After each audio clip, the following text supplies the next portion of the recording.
The violence between Israel and Palestinians has escalated rapidly. There have been clashes at the Al-Aqsa Mosque in Jerusalem. Hamas is launching rocket attacks on Israel. Israel's carrying out airstrikes in Gaza. And the funerals have begun, with deaths on both sides.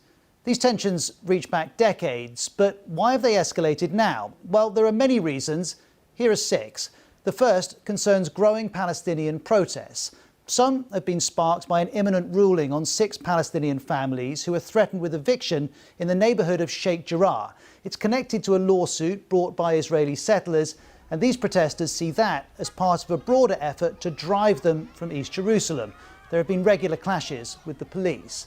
There have also been Palestinian protests at Damascus Gate in Jerusalem's Old City after Israeli police erected barricades. This was exacerbated by ultra-nationalist Israelis marching nearby. The next reason is the calendar. This year, the end of Ramadan has coincided with several important dates for Israelis. There is also a few very combustible anniversaries, including Jerusalem Day. That's a day when mostly right-wing Israelis celebrate the conquest of East Jerusalem in the 1967 war. And they mark that usually with a flag parade that's very provocative and goes right through the Muslim quarter of the Old City. The next factor is politics. Israeli Prime Minister Benjamin Netanyahu's under pressure. After the recent election, his rivals are now trying to form a new government. And Palestinian politics is also deeply divided. Hamas controls Gaza, Fatah controls the West Bank. Recent elections were postponed, much to Hamas's frustration. More broadly, Palestinians have felt marginalised after the US brokered the Abraham Accords. This normalised relations between Israel and the UAE and Bahrain.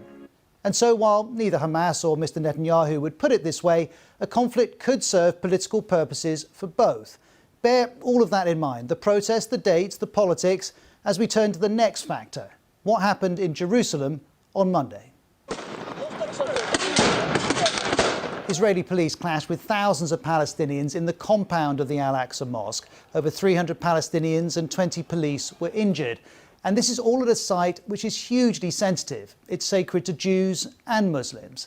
Afterwards, Israel blamed extremists. Palestinian leaders called it brutal. And the UN said this.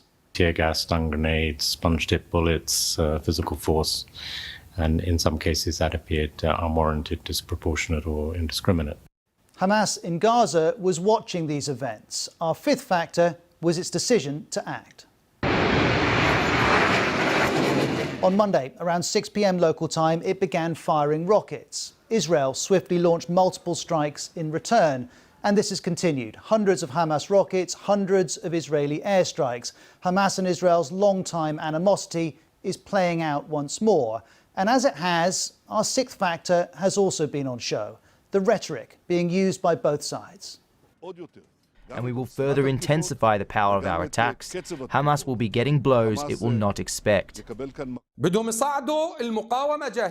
want to escalate, the resistance is ready. If they want to stop, the resistance is ready. If they want to move out of Jerusalem, the resistance is ready. Language like that makes escalation more likely. Put all of that together and we start to explain the situation. But let's be clear, underneath recent events remains the long-term failure of Israel, the Palestinians and the world to find a lasting peace.